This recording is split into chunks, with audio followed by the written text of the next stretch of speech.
क्या आपकी प्रॉपर्टी के कागज असली है या वो सिर्फ एक रद्दी का टुकड़ा है जिसे आपने लाखों देकर खरीदा है? साल 2003 भारत सरकार की नींद तब टूटी जब पता चला कि देश के नसों में 30,000 करोड़ का नकली खून दौड़ रहा है। वो शख्स जिसने सरकारी प्रेस से ही मशीनें चुराई और भारत सरकार के सीने पर अपनी ही एक पैरेलल इकोनॉमी खड़ी कर दी। एक फल बेचने वाला लड़का जिसने आज भारत के सिस्टम को अपनी जेब में रखा।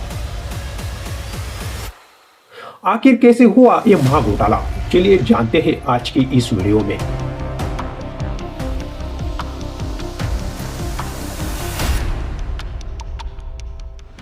दोस्तों, भारत में अगर आपको जमीन खरीदनी हो, कोर्ट में हलफनामा देना हो या कोई बिजनेस एग्रीमेंट करना हो, तो सबसे पहली चीज आपको क्या चाहिए?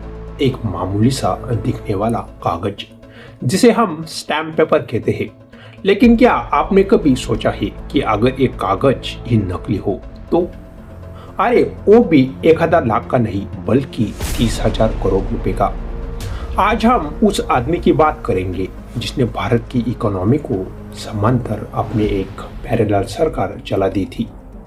एक ऐसा इंसान जिसने पुलिस प्रशासन और राजनीति के बड़े बड़े धुरंधरों को अपने जेब में रखा था।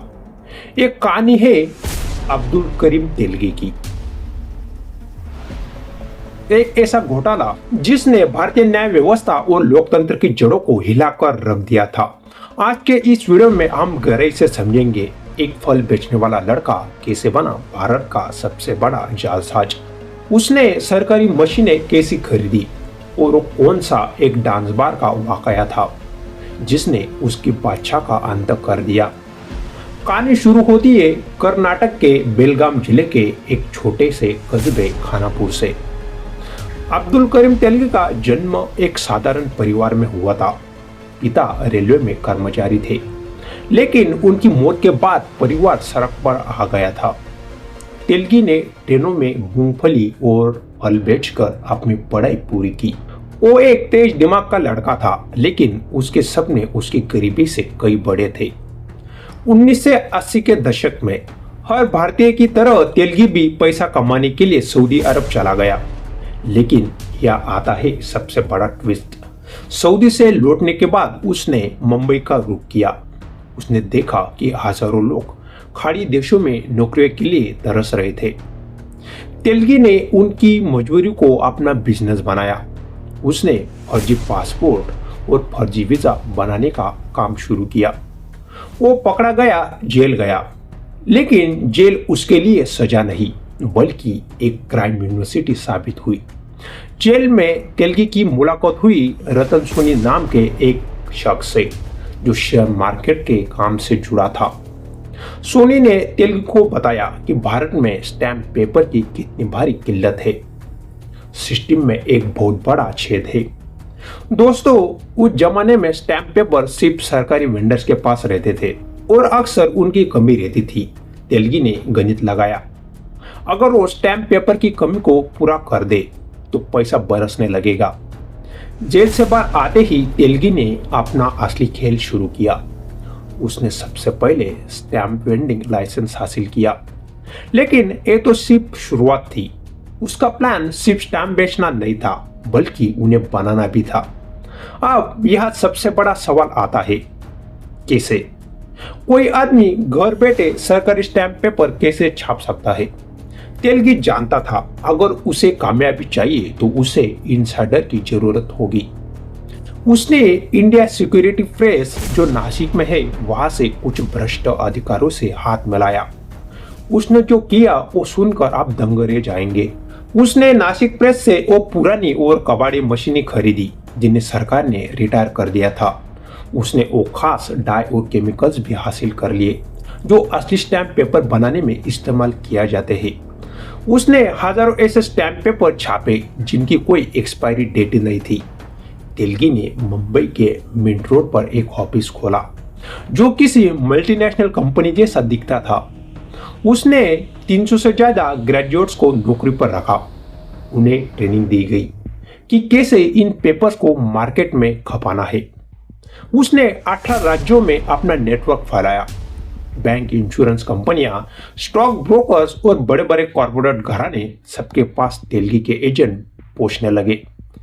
किसी को शक ही नहीं हुआ कि उनके पास जो कागज है वो सरकारी नहीं बल्कि तेलगी की फैक्ट्री से आया है। अब आप सोच रहे होंगे इतना बड़ा काम हो रहा था तो पुलिस या सरकार को पता क्यों नहीं चला। यहीं पर आती है तेलगी की सबसे बड़ी ताकत, मनी पावर। तेलगी का मानना था कि दुनिया में ऐसा कोई आदमी नहीं जिसे खरीदा ना जा सके। कहा जाता है कि तेलगी हर महीने करोड़ों रुपए की रिश्वत बांटता था। उसके पेरोल पर छोटे कांस्टेबल से लेकर बड़े बड़े राजनीतिक दिग्गज शामिल थे। जब कभी उसके खिलाफ कोई शिकायत होती थी वो फाइल ऊपर पहुंचने से पहले ये गायब हो जाती थी। दोस्तों, ये सिर्फ एक क्रिमिनल की कहानी नहीं है, ये हमारे सिस्टम के उस दिमाग की कहानी है जो अंदर ही अंदर इसे खोखला कर रहा था। जब रक्षक ही भक्षक बन जाए तो आम आदमी कहा जाए। कहते हैं ना, इंसान की बर्बादी का कारण उसकी अपनी ही गलतियां होती है। तेलगी को पैसे का नशा चढ़ चुका था।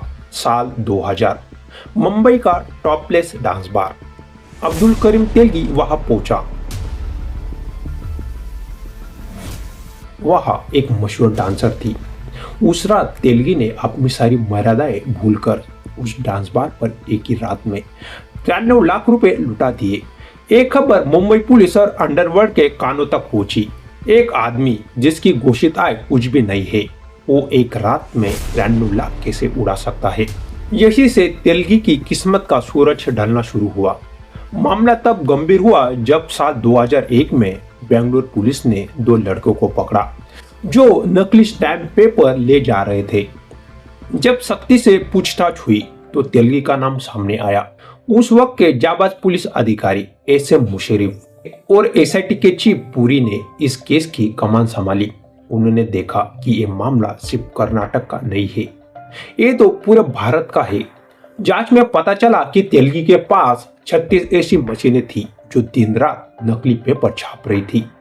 उसके पास 120 से ज्यादा बैंक अकाउंट्स थे और जो आंकड़ा सामने आया उसने सबके होश उड़ा दिए। 30,000 करोड़ रुपए। सोचिए 2001-2002 में 30,000 करोड़ की वैल्यू क्या हो सकती है। यह आज के लाखों करोड़ों के बराबर है। तेलगी को गिरफ्तार किया गया, लेकिन असली धमाका अभी बाकी था।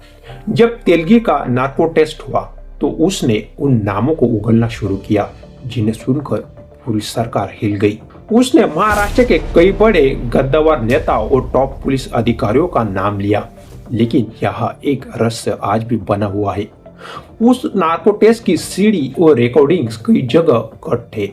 कई लोगों का मानना है कि उन बड़ी मसलों को बचाने के लिए सच को दबा दिया गया। तेलगी को 30 साल की सजा हुई और 202 करोड़ का जुर्माना लगा।